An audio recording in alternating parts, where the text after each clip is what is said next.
ಈ ಒಂದು ಸುಸಂದರ್ಭದಲ್ಲಿ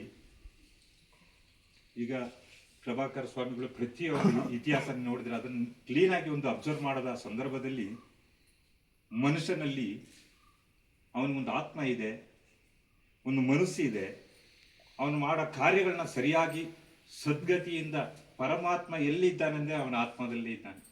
ಅದನ್ನು ಪೋಷಿಸಿದರೆ ಇಂಥ ಪ್ರಶಸ್ತಿಗಳು ಅವರಿಗೆ ಲಭ್ಯವಾಗೋದು ಅವರಾಗಿ ಕೇಳಿ ಪಡೆದಂಥ ಪ್ರಶಸ್ತಿಗಳಲ್ಲ.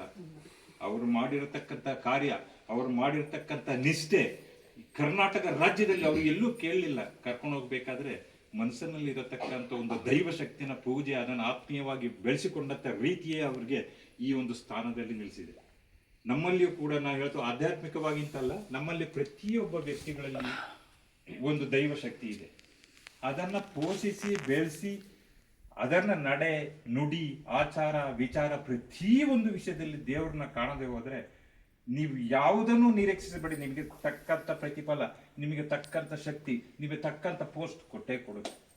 ಬಲಾತ್ಕಾರವಾಗಿ ಯಾವುದೂ ಸಿಕ್ಕೋದಿಲ್ಲ ಪ್ರಪಂಚದಲ್ಲಿ. ಇದನ್ನು ಇದು ಈಗ ಪ್ರಭಾಕರ್ ಸ್ವಾಮಿ ಅವ್ರದೇ ಒಂದು ಸಣ್ಣ ಉದಾಹರಣೆ.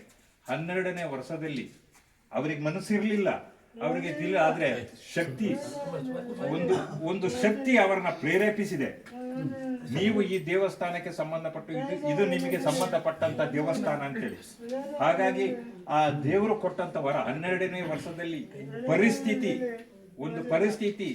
ಒಂದು ದೇವರು ಹೊರೋ ವ್ಯಕ್ತಿ ಇಲ್ಲದೆ ಮಾಡಿರೋದು ಸಹ ಒಂದು ಶಕ್ತಿನೇ. ಆದ ಕಾರಣ ಈ ಪ್ರಭಾಕರ್ ಸ್ವಾಮಿ ಅವರಿಗೆ ಇನ್ ಮುಂದಕ್ಕೆ ಆಯುಷ, ಆರೋಗ್ಯ ಎಲ್ಲ ಕೊಟ್ಟು ಈ ದೇವಸ್ಥಾನದ ಬಗ್ಗೆ ಅವ್ರು ಕೆಲವು ವಿಷಯ ಎಲ್ಲಿ ಹೋದರೂ ಕೂಡ ಇಲ್ಲಿ ಒಂದು ಶಕ್ತಿ ಇದೆ. ಈ ದೇವಸ್ಥಾನನ ಇವಾಗ ಕೀರ್ತಿ ಜಯನ ತುಂಬಾ ವರ್ಷದಿಂದ ನಮ್ಮ ಪೂರ್ಣಾಚ ಇವರೆಲ್ಲ ನಡ್ಸ್ಕೊಂಡು ಬಂದು ಇಲ್ಲೊಂದು ಶಕ್ತಿ ಇದೆ, ಇದಕ್ಕಿನ್ನು ಯುವಕರಿಗೆ ಪ್ರೋತ್ಸಾಹ ಕೊಟ್ಟು ಇದನ್ನು ಅತ್ಯುತ್ತಮವಾಗಿ ಬೆಳಗಿದ ಸ್ವಾಮಿಗಳೊಂದು ಹೇಳಿದ್ರು. ನಮ್ಮ ಮುಖ ನೋಡುವಾಗಲೇ ಗೊತ್ತಾಗತ್ತೆ, ವಿದ್ಯೆ ಉಳ್ಳವನ ಮುಖ ಮುದ್ದು ಬರುವಂತಿಕ್ಕು, ವಿದ್ಯೆ ಇಲ್ಲದವನ ಮುಖ ಹಾಳೂರು ಹದ್ದಿನಂತಿಕ್ಕು ಅಂತೇಳಿ ಈ ದೇವಸ್ಥಾನವೇ ಅದಕ್ಕೆ ಪ್ರತೀಪ. ಇದನ್ನು ನೋಡ್ತಾ ಇದ್ದಾರೆ ಗೊತ್ತಾಗುತ್ತೆ ಇಲ್ಲಿನ ಜನ ಚೆನ್ನಾಗಿದ್ದಾರೆ.